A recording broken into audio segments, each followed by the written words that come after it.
Hello and welcome to round 8 of coverage here at Grand Prix Cleveland. I'm Brian David Marshall. I'm joined by Randy Buehler, and we are watching 7-time Grand Prix top 8 competitor and 3-time Grand Prix champion Gaudenis Vidugiris. Oh, by the way, he also has 2 Pro Tour top 8s in that mix, including a finals appearance, playing against Florian Koch. Florian, it might be a little less familiar than Gaudenis to watchers of the Pro Tour, but he has 3 Grand Prix top 8s in his career, including a win in Lyon in 2010. Yep. And he is coming off of a Grand Prix top 8 in Vancouver just a couple weeks ago. Yeah, no, he's basically spent a lot of the month touring the States. I mean, he's a European-based player, Vancouver to Miami to Cleveland. He's basically done the lap of our fine country. So turn to Skull Hunter from Florian, but a Skull Punter as you would. Smoldering Retreat from Gaudenis Vidugiris. No third land from Koch. And oh boy, Obzon Beastmaster. Wow. For Vidugiris. That was not a land either. This game's going to get pretty ugly pretty quick. Yeah, one player is drawing 2 cards per turn and has mana. It's the Green Outpost Siege. Sounds about right. Both these players on 6-1, so a loss to give if you want to make day 2, but you feel a lot better drafting with 8-1s than the mob that will be at 7-2. Than the having to go 3-0, 3-0, basically. Exactly. Okay. 4 land for Gaudenis. He is just going to cast a Heel Cutter. He's not going to dash it in. He's like, you know what? I want to make a long-term investment in my board here. Gain land for Koch. Yeah, he finds his 3rd land. Can't do anything with it yet. Still 2 cards for Vidugiris.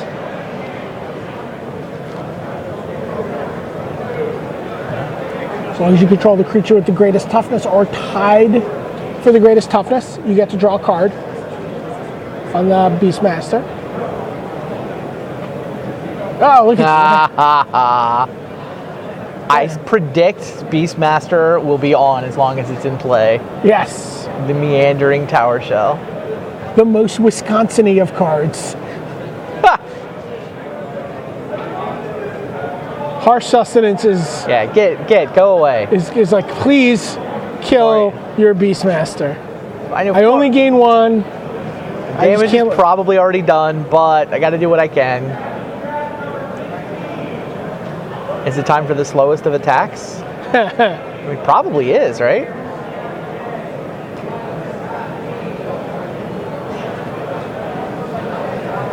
I think you turn them all sideways. All right. Oh, dash in a Mardu Scout. So 3, 6, 7, 8 this turn, and the turtle is coming. I got to tell you, that is the. I believe I've never seen dash in a guy, phase out my my tower shell. I don't think I've ever seen that. There. Yeah. And then a Smoke Teller. And Cook's at 5, and it seems like we're on to game 2. It may have a turn of chump. Yeah, here comes a Disowned Ancestor. It's not nothing. Here comes a Sandstep Outcast. Okay. No islands in sight, so he doesn't have to worry about Island Walk on the Tower Shell. Tower Shell just untapped and came into play somehow. Yeah. No. It'll be there soon enough.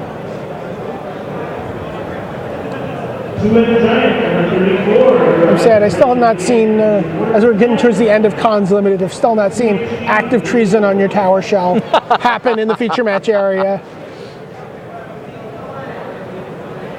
You get to keep the tower shell for the rest of the game if you haven't done that on Magic Online. Nice. Active treasons give it back ability wears off before the turtle finishes attacking. Yeah.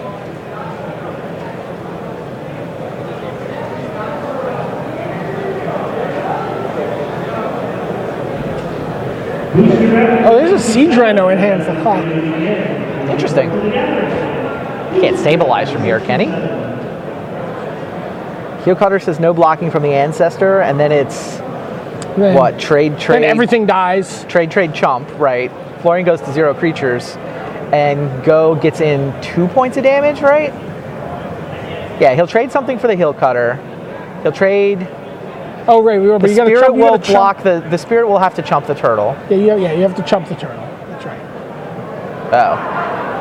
Well, that changes things. Oh, and I forgot we have this. Yeah, dash on the scout. So I think that's just lethal, right? Forgot about the scout. So that blocks there. 2 creatures get through. You take 4. Yeah. He's like, I don't want to play this game anymore. I don't want to play with you anymore. So Gaudenis Vidugiris goes up 1 game to nothing here in this round 8 feature match. There you see on the back table, we're going to take a look in on Eric Froehlich versus Jadine Klomparens. Jadine has a Grand Prix top 8 in her career already. Yep. Grand Prix Chicago. Eric Froehlich, of course, hotter than the sun. Umpteen Grand Prix top 8s, including his first career trophy. Yeah, he's on 12 or 13 now, I think. See how I did from memory? You're going to look me up? No. That's actually, Eric Froehlich is also the leader in the Pro Points race for the Grand Prix title. So far. So the person who gets the most Pro Points over the course of the season from Grand Prix, uncapped, doesn't matter. Right. That person's going to get an invite to the World Championship. Yeah, I mean, he's likely to be in position for an at-large bid anyway. Yeah. I mean, if the season ended right now, he'd actually get the North American slot. But it's nice to have backup plans. 2 Pro Tours will definitely change the very top of the race where he's currently hanging out. Is that a suspension field that took out the...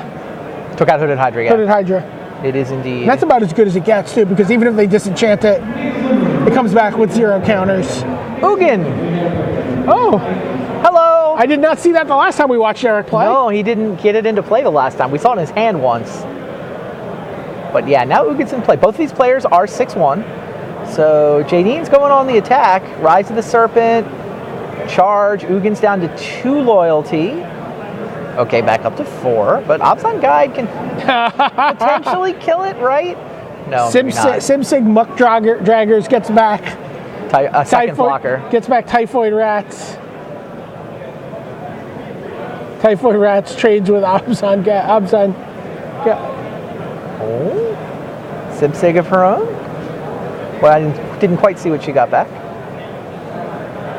Guessing it's the Abzan Guide, and now we're back up to live. Yeah. Lots of muck dragging.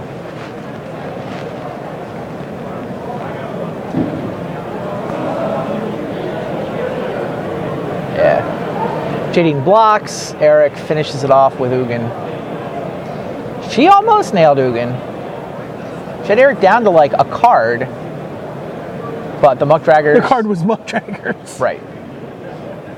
And she had Ugin down to 2 loyalty. But yeah, he's up to 4. There's 2 blockers.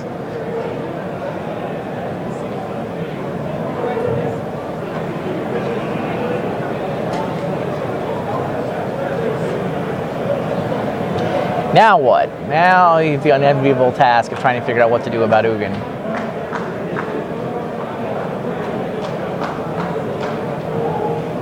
So Merciless Executioner takes out the Muck Draggers. Is this some cards? Oh, and there's a Gurmag Angler matches up wonderfully. It's true. Against Ugin. It's true. You can't. Neither ability will kill him. Okay, plus up to 8. Oh, but a Murderous Cut. Down goes Gurmag Angler. Full price Murderous Cut too. Yeah. And now it's just Ugin. It's always been Ugin. I guess so.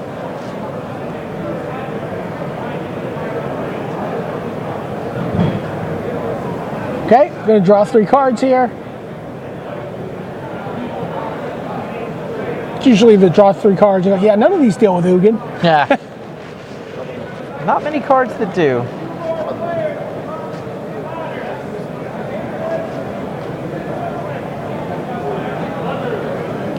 Okay.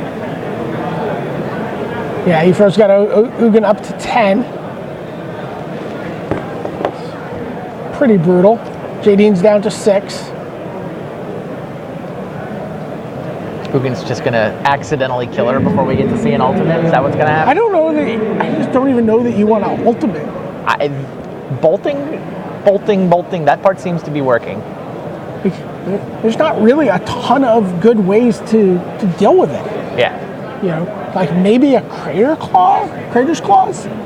Yeah, no, I'm with you. That wouldn't even get it here. I mean, going up also gives you the ability to go the minus ability if you need to. Yeah.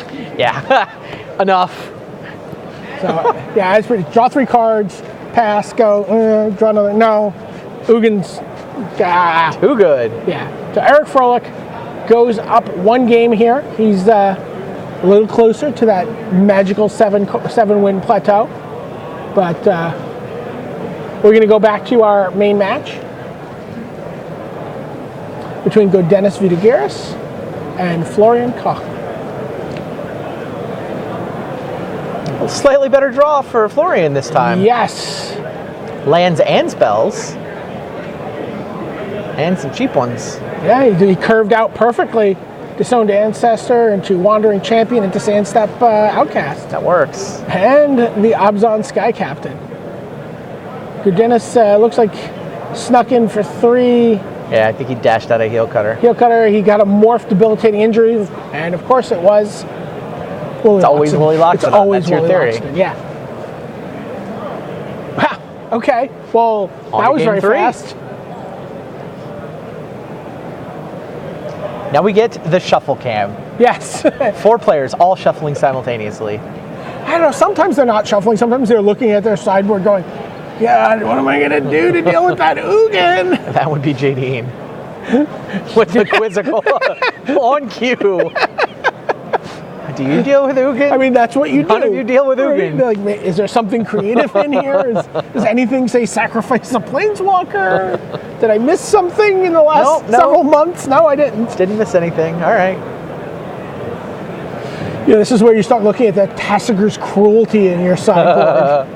Have brought that in against an Ugin.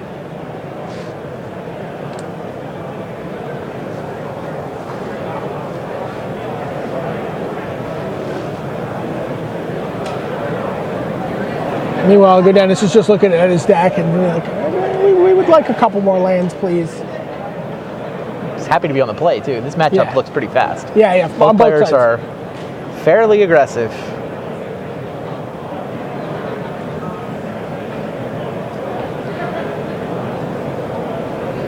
And it almost seems like that's the 2 directions. So the directions that people seem to have built their decks, it's like, okay, do I have the crazy bombs? Mm-hmm. No, I don't. Okay.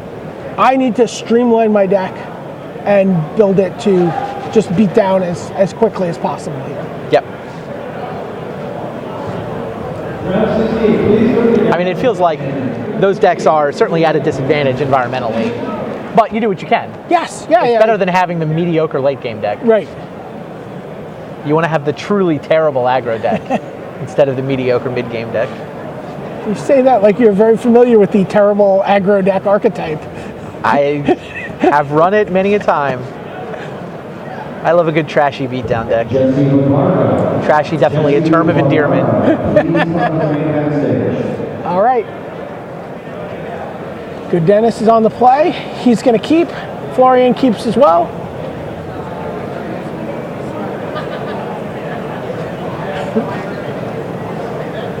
Yes. We are going to see more Smoldering Retreat into Towering Meander Shell beatdown. No turn 2 play from Florian, so very different than his game 2 draw. Yeah. Very different approaches to basic lands in these decks as well. Florian is clearly traveling the country with 20-year-old promo lands, exactly the ones that he likes. Go couldn't even be bothered to find matching basics from the land station. This was a big topic of discussion on your Twitter feed a couple weeks ago. So no third land yet for Gaudenis. See, if they were matching, he'd be that much more likely to have a third. It doesn't actually work that way. But Yeah.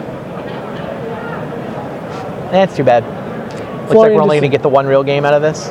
Yeah, Florian decides he's going to take 2 from the Efreet. It's not even clear we got a real game in this matchup. Go seems like he stumbled last game. It's hard to tell. I mean, Florian's start was so fast. I don't think it would have mattered if Go hadn't stopped, but he did stop at 3 land last game and now stopping at 2 here.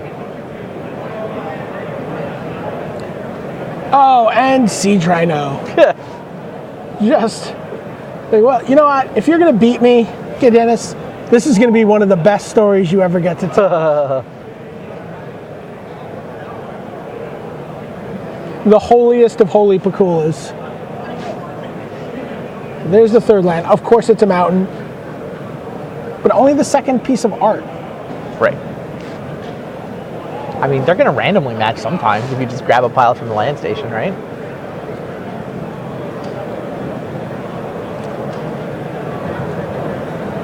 They're having a land box with no matching lands. I guess that's possible. It's really hard. Yeah. I mean, for yourself, right? You could have like 25 different pieces of art. Yeah, you could do a monocolor deck with all non-matching basics. Doable.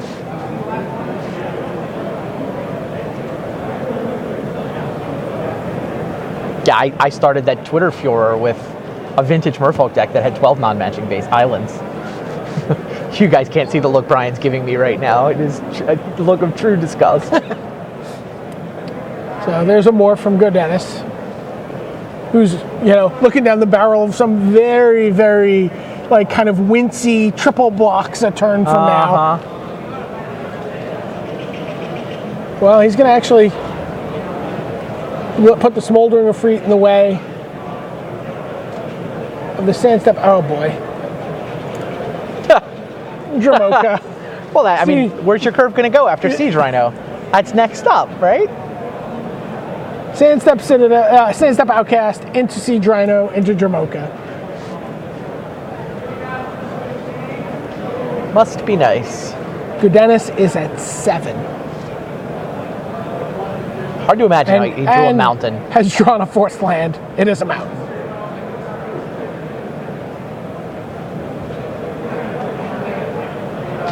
Don't think there's anything he can do here at all. Siege Rhino tramples. No. You see he's got a Flame Rush Rider in hand. Not a whole lot Go could do about that one. No. So he's got a bubble match next round. He's got to win an in for day 2. For his 8, if he wants to stay alive for his 8th Grand Prix top 8 in his career. Florian having a pretty good trip. He's locked in for day 2. Good. He's gonna have at least 2 day 2s on this Grand Prix trip. He finished 3rd in Vancouver. Yeah. I don't want to get ahead of it here, though. Sure. So, Typhoid Rats, a pair of morphs. This is to develop their board. The morphs trade. Wow. 2 pretty good ones. Hooded Hydra and Ice Feather Aven trade. Shu Yun for Jadine.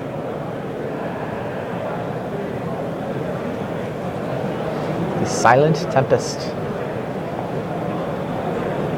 So Force Away. Bounces.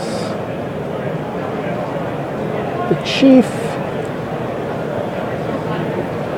Makes a 3/3. We've seen so many 3/3 Aven Surveyors. Yeah. Like, no, she's like, I don't really want to bounce a stupid Typhoid Rats. Yeah, make a I don't really flyer. get anything out of that. Now here's another 3/3 flyer. What happened to Chief her doesn't warden? care. What happened to her Warden of the First Tree there? She looted it away with Force Away, I think. Oh, okay. All right, we're caught up here. Oh boy. Oh geez. There's a Necropolis. There are a lot of powerful cards on either side of this. Oh, but Smite, yeah. Of course. Did not take long. Signature card on the day. Smite your rare. I could just call it that, right? To quote a former cover Jeff, of course you have Smite the Monstrous. Speaking of course you have, there's an Ugin in Eric's hand. I'm not sure I see many lands to go with it, though. Yeah, he has a Murderous Cut. I mean, he has some time here, actually. A little bit. I mean, there's 6 power worth of flyers coming at him. But he kills one of them sometime. All right, he sends in his motley assortment. Shu Yun has not had much to do with this game. No. Looking at the mana there, it seems like it requires a pretty specific set of die rolls on the statistical. How much white does she actually have? it doesn't look like she has any red. I see one white source in play. Blossoming Sands, Sandstep Citadel, Scoured Barrens. So like 2. Tranquil Cove. 3. Okay. 4 sources. So in comes 6 power flyers. The Murderous down Cut. goes one of them. So Eric falls to 8. She's made 10 power worth of flyers in the last couple of turns. Eric has killed 7 of it.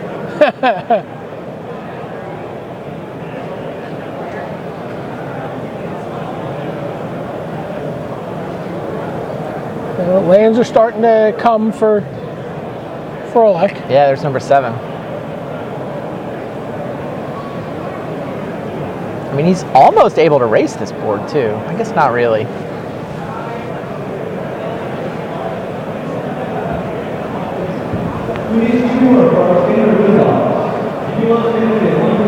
Yeah, it's tricky. He wants to build a plan. He doesn't want to have to assume that he's going to draw the 8th land. How much green does he have for his Hooded Hydra, by the way? Also a real question.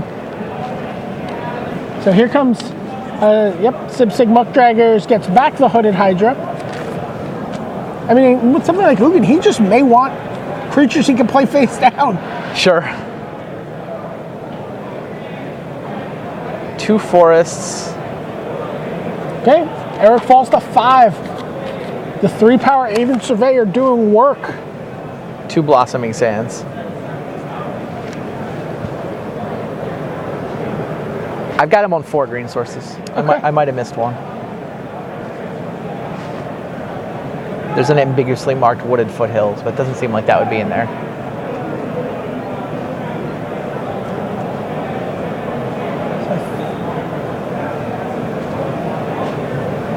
Eric sends in his chief. Nope. All right, this finally does. Send the chief, sends in the Muck Draggers.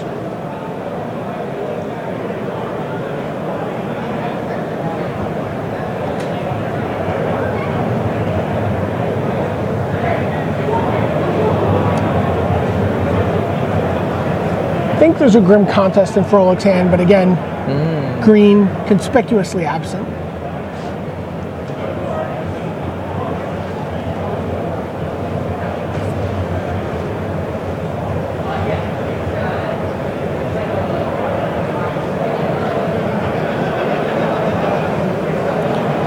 Okay. Shuyan going to participate in the game for basically the first time. Put me in, coach. I can block. Ow. It's like I could have blocked that guy a couple turns ago. Yeah. Okay, Orc Sure Shot. Interesting. And doesn't he still have the Hooded Hydra in his hand? He does. Chooses not to tap out for morphing. What's he sitting on? Maybe he just wants to represent Kill Shot here, see if he can get her to slow down for a turn. Does not. Nope. Does he have Dramoka in his hand too? He does have Dramoka in his hand. So there's Suspension Field for the Muck Draggers. Is that the 8th land? Does it come into play untapped? I think both those answers might be yes. I think it's a Blossoming Sands. Oh, it's a Blossoming Sands. That's not gonna be good enough. Yeah, he does not have an answer for. Wow. He just needed a green there. Yes. On every all of his cards were green, right? A forest just changes that game for him. He was holding Dramoka, and you say he was holding Grim Contest? I believe he was holding a Grim Contest. Abzan Guide face down. Yeah. And he finally draws the land on the last turn, and in the most tilting possible thing for his deck to do to him, comes into play tapped. Can't play Ugin. He does not look happy right now. That's a little bit rosier around the neck and cheek right now. I mean, Ugin, 8's a lot to ask of a deck. Absolutely. And to, for that 8th land to come into play untapped. Yeah, 2 of his 4. I've got him on 4 green sources. I'm double checking the list, see how green it actually is. It's Hooded Hydra. Not playing the Woolly Loxodon, of course.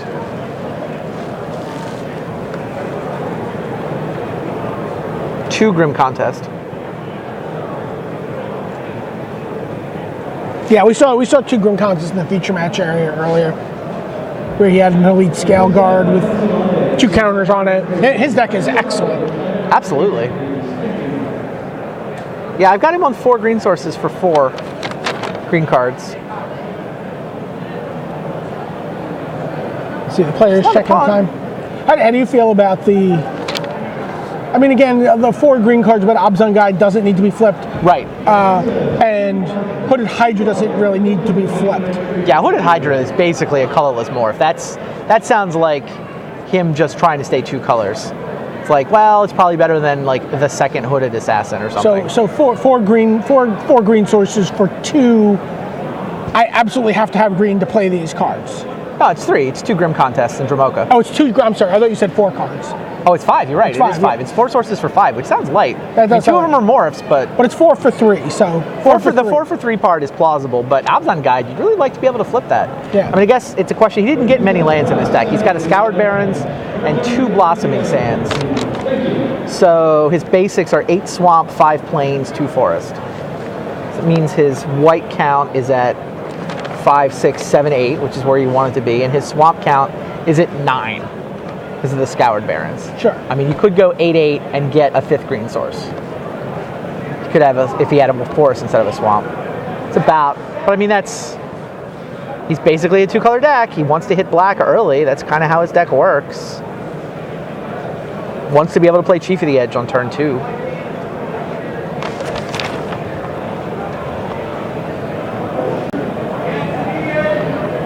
Wants to be able to play Typhoid Rats on turn 1. Yeah. All right. Pretty big game 3. We mentioned earlier, Jadine Klomparens, a Grand Prix, I believe, finalist from Grand Prix Chicago. Sounds about right. Yeah, I believe she's finalist, and Eric Froehlich, of course, the Grand Prix champion from San Jose, alongside Paul Chion and Luis Scott Vargas. Well, Eric's got a forest in his hand. And he's got an elite scale guard in his hand. That was the more important card.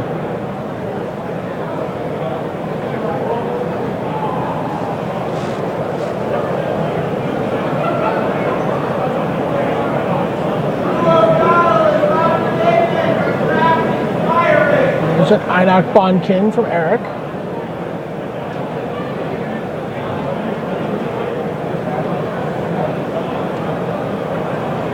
And the obligatory turn 3 morph from Jadine.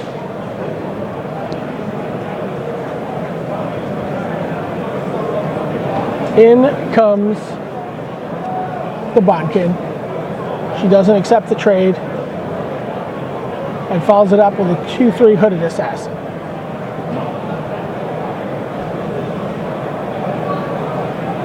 Just a nice little synergy with that elite scale guard. Oh yeah. A little later on down the line here, which both have a nice little synergy with the Einok Bondkin. Oh yeah.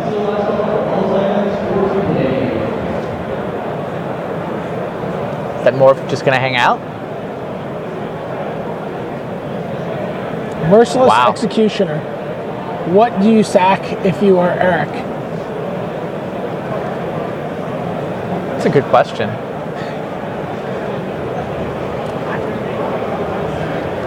What's his plan for next turn? Like, does he have Outlast mana lying around? He's got a Smite. Scout Guard's 5, right? Yeah.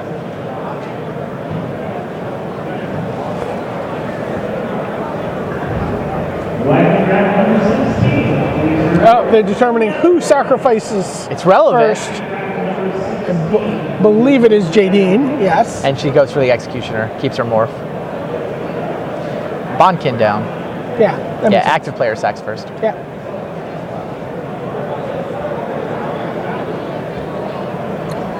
Two forests.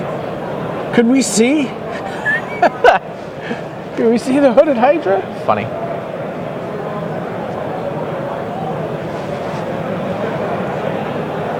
Eric plays this morph.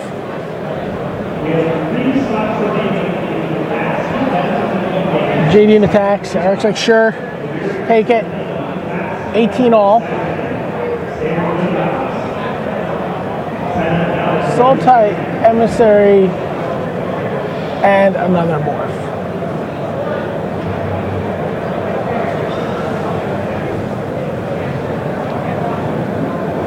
Eric's deck is sort of like a Warriors control deck. Sort of.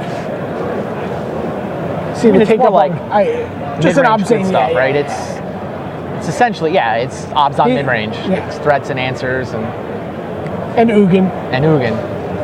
It's one of the threats. I guess he's both a threat and an answer. Yes.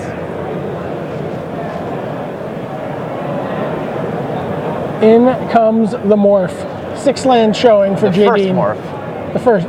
2 green, yep. Could be a Loxodon. Could be many things.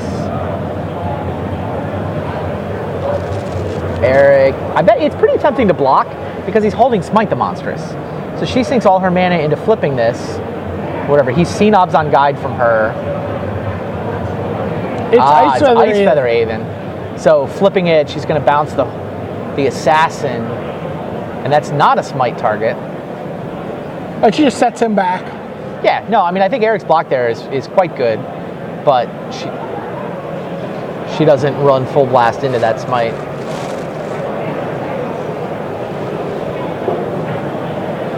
Both players, yeah, relatively happy with that exchange. Both players have sent their morphs to the air.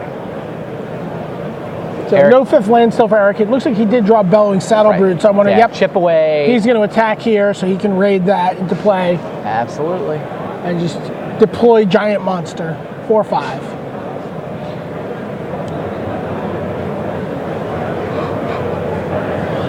Oh, the morph in the Aven. And this time Eric's tapped out. Yeah. Almost impossible to block that here. She is representing Woolly Loxodon. Exactly. There's no reds. It's not a Snowhorn Rider. Yeah, she's representing exactly Woolly Lock. Why did she not attack with it last turn then? Oh, there is red. Yeah, but it's of course, it's always a Woolly Lock. Exactly. Except for the few times where it's Obzan Guide. And that really depends on your opponent's life. Well, in Eric's deck, it's usually Sage Eye Harrier. I think he's got 2 of them in there. Woolly Loxodon took a pretty big chunk out of Eric's life total. Yeah, he's still stuck on 4. So no Scale Guard. But he's able to sort of climb back in here a little bit. Yeah, he basically is obliged to spend this turn smiting the Woolly Loxodon. And then the question was, can you attack? And he does not attack. Bellowing Saddle Brute plays defense against Sultai Emissary. I mean, Emissary would have upgraded itself into a manifest token, so. Ooh, something 7? Big. Oh, it's the Necropolis Fiend. Yeah. So maybe you spend your smite. 1 smite cleared. 5th land comes into play tapped. Oh, Return to Earth. Seen a lot of Return to Earth this week. I mean, I think that card's just main deck good. I think it's main deck good. Like Owen Turnwald has it. Eric has it. You just get flyers and you get you get bombs. You get bombs or sieges. Destroy target bomb. Right, bombs or bombs is what I just said. Yeah. Makes sense. Okay. Draw 3.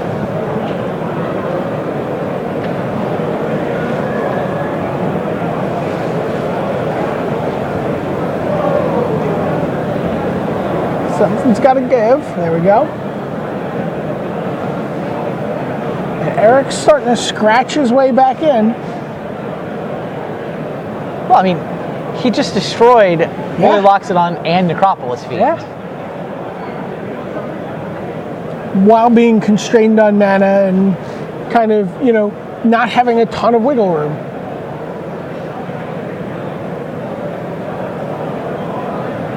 Now what? Chief of the Edge. Both his creatures were warriors. Yeah. Emissary turns into a manifest. Yeah, and he's just going to replay the Hooded Assassin. Right. Trying to set up for a big hit with the Elite Scale Guard.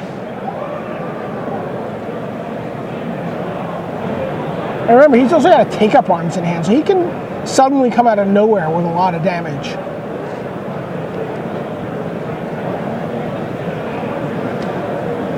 With the Chief of the Edge, that's like almost like a spider spawning.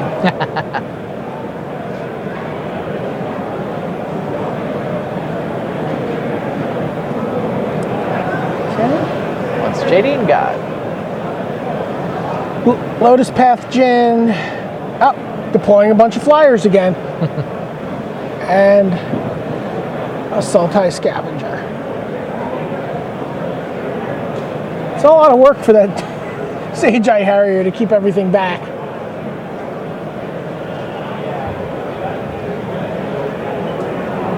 The fact that it's 2 power, though, relevant. I mean, it can kill the Aven.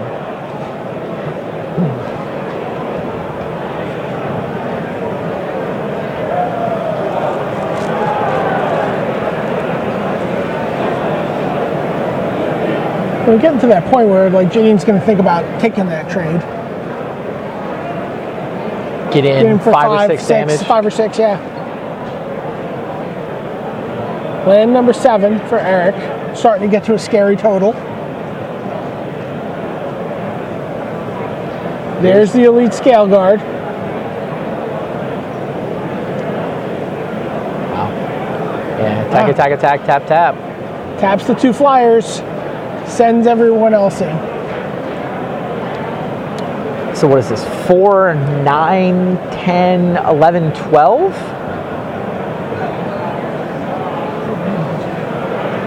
Yeah, she loses that race, so she has to double block. Okay. Yeah, she can't race that board. So this double block makes a lot of sense. Still not a great race. No, but I mean, getting the Chief off the board also helps absolutely. with the warrior thing that's going on. Defends against any potential take-up arms, which we know Eric has in his hand.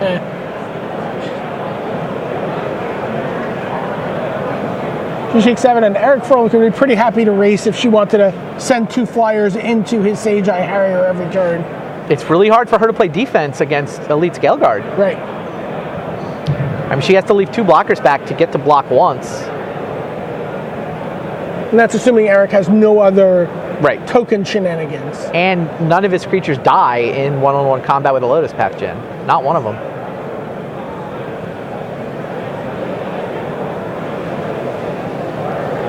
I really like the way Eric set that up. Yeah. Yeah, that was the only block that was just really kind of the most, left her with a block that was only favorable to him.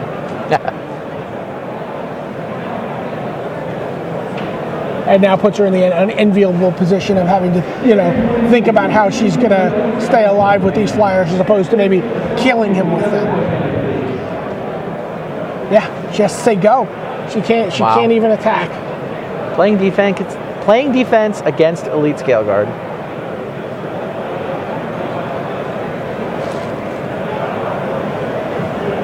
I mean, you just shove, right? You're just sending everybody in. Oh wait. I guess you got to worry about her untapped. Is this mana. Will of the Naga? No, throttle. Okay. On the Elite Scale Guard. Now it's a lot harder to attack. Yeah. I mean, Bellowing Saddle Brute could attack. It would essentially trade for Eric's choice. The others just get eaten. Yeah, that's a 3/4 Lotus Path Djinn now. So Orc Sure Shot. Oh wow. He's got Orc Sure Shot and he's holding the take-up arms. Wow. He's going to live the dream. That is the dream. Is he going to get there? So Force Away is going to pick up the flyer. Interesting. Is she trying to set up some sort of War Flare? Eric's at 11, no longer has a flying blocker. She's got to get 6 extra damage, or can she afford to take a hit? No, Eric's board is lethal, exactly lethal, if Jadine had nothing on defense.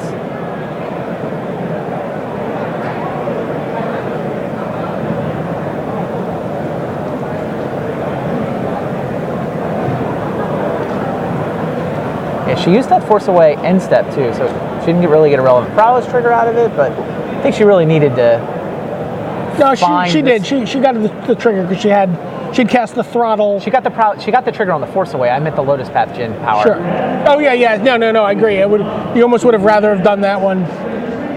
Yeah, she's going in. So 5 damage. And a blocker? Oh, Sim Sigma Or Draggers. perhaps.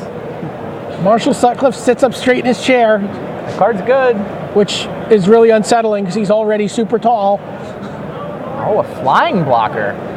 Wow, so she's got lethal for next turn. Now, there's an Orc short shot take-up arms combo that may have something to say about this, but I like the way Jadine's played this. I mean, before we get to watch Eric live the dream. And there's Ugin. Yeah. I don't think he has the 8th mana for Ugin here. It's also, he's sort of ahead on board. Right. Sort of. Yeah, she's got 7 power worth of flyers, and he's on 6. Actually, Ugin's not great here because it would just end up with a Simpsig Muckdraggers living through it and just finishing Ugin off. Now, how does Eric play this? He's obliged to cast Take-Up Arms either on his turn or hers. Well, preferably on hers, right? I guess. Depends how she blocks, right? Do you just interesting, yeah. send the team? He can't clear enough blockers to get an attack in for lethal because he's got 10 power. She's at 10, but he can't kill the Muckdragger.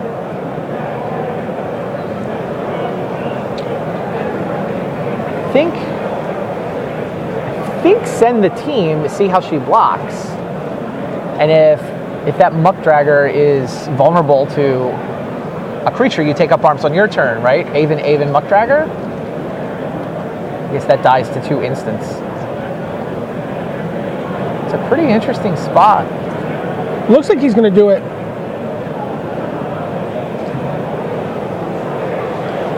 Tight game.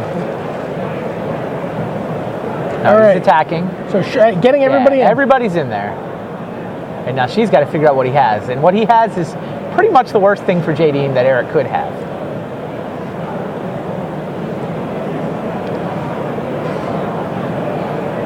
Four cards. I mean, I think she just has to play for him to have either nothing or not much. She's going to kill the sure shot. She's trying to set up an attack for next turn with her flyers. Yeah, now Eric can just kill the Aven and he can finish off the Muckdragger, right? What is it, 3/6? Muckdragger. It's 3/6. So, no, he cannot kill both the Muckdragger and the Aven. Unless he has another creature to play after combat. At 2 Well, but I mean, true. He's going to let it die? Really? Oh, that was close. He needs to take up arms before the sure shot dies. Unless he has a relevant card in his hand that I hadn't seen. He picked that up. He was about to put it in the graveyard. No, first. Yes, okay. Wow, he almost... I guess you can kill the Djinn instead of the Aven. Or the Scavenger. Pick a flyer. Which one do you want dead? Yeah, kill the prowess one. Because the others can't accidentally come up with the extra point of power. And yeah. Jadine takes, by the way, takes 6. Right. Alright. If she could come up with like a barrage of boulders or something to clear the tokens, then her board is lethal. But in the air, she is 1 short. 5 power worth of flyers. Now, she is capable of playing defense for a turn. Right, she can also just attack with this, depending on what she has, attack with the Scavenger, leave the other 2. Yeah, that's what I'm looking at. If she does that, she's obliged to block Bellowing Saddle Brute. Then let's say Aven chumps, she takes 3 down to 1. Yeah, so if she puts Eric on nothing, she can chip away with Scavenger for 3. Although the problem is that obliges her to block with the Aven. But she also knows that Eric's holding Sage Eye Harrier.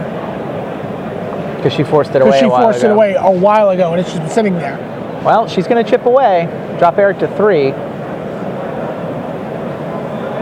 Can she stabilize on the ground a little bit more? Because those warrior tokens, with her at 4, they're very... Ooh. Wow. Bounce, Surveyor bounces your Saddle Brute, and she's got a morph. Oh. Does Eric... Yeah, Ugin's pretty good here if Eric draws a land. Oh, is Ugin lethal? No, the morph stays back to block. Ugin cannot kill the morph. He does 3 to her. Oh, Ugin, your face. Oh. She has how many blockers? No, she has 4 blockers. There's 4 creatures. Ugin is not lethal on the spot. I mean, she might take some damage rather than block all 4, but she might not because she's seen Ugin and she can count to 7.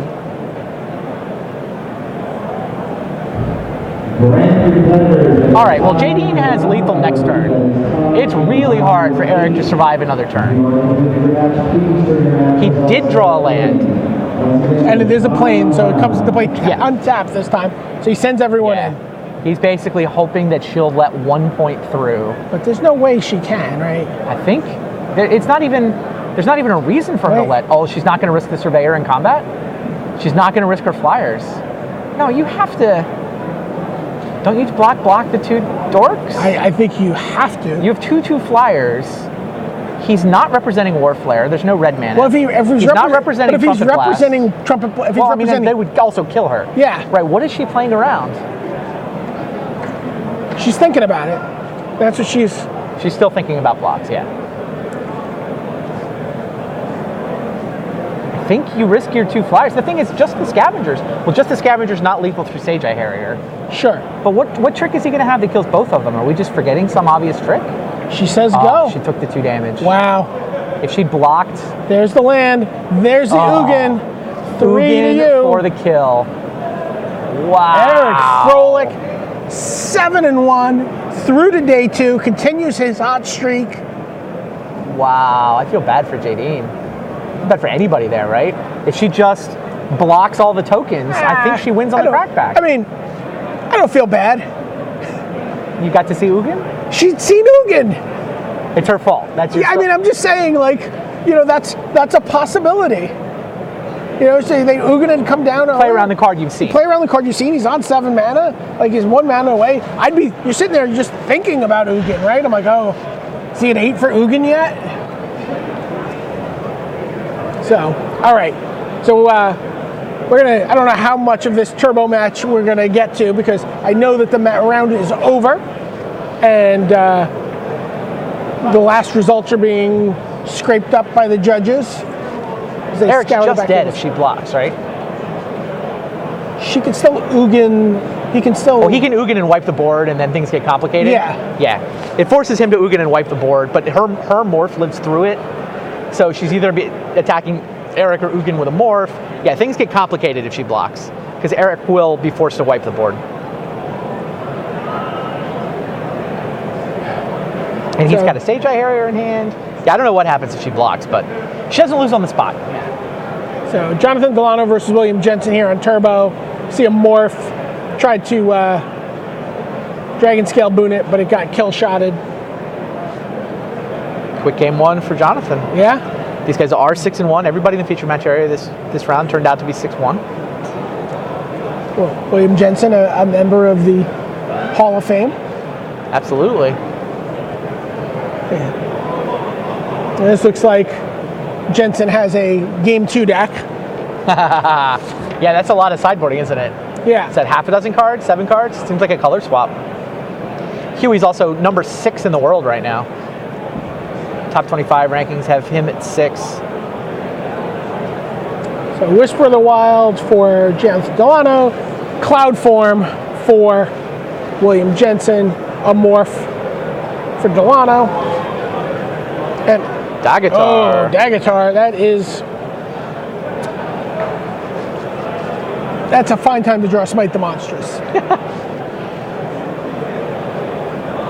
Yeah. Or not so much.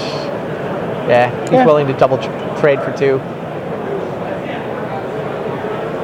And Alabaster Kieran, and 2 for 1 you, and suddenly take my Jensen has an Air Force. Yeah.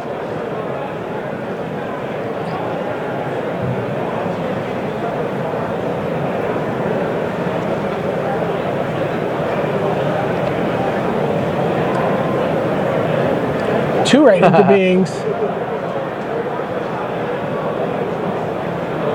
I love that card. It's good. Oh, but Pyrotechnics wipes things out. Well, wipes the ground force out. Oh. There's still this air force. And now a Narset. Wow.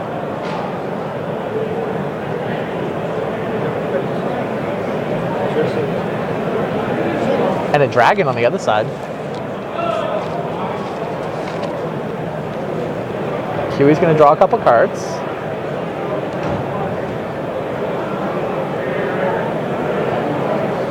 Dragon's playing pretty good defense. Oh, Destructor Dragon into a Tarka? Ugh. But Narset's attacking. So I'm going to write into being. There's a crippling chill in there too.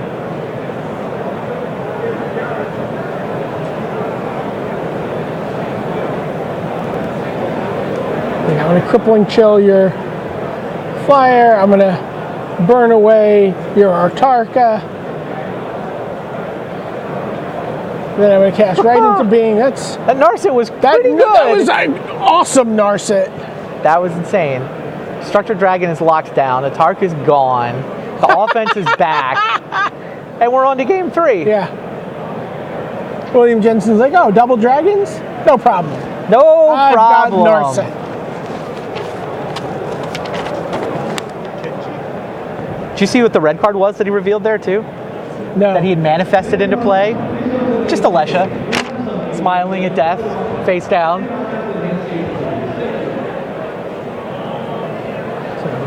All right, game 3.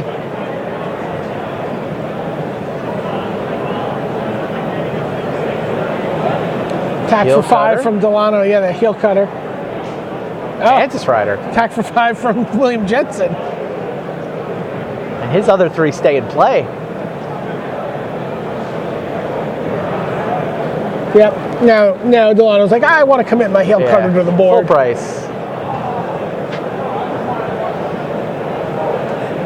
Burn that. Burn away on the heel cutter. Crater's Claw on the Mantis Rider. These guys are just slugging it out here. And the Alabaster Kieran. 5th land. That card is like the Mark Ellis of flyers. Pine Walker was the morph. Huey took it on the chin. And continues to. Yeah, wow, Pyrotechnics your face. Yeah. Jonathan Delano 7-1 through to sir. day 2 here at Grand Prix Cleveland.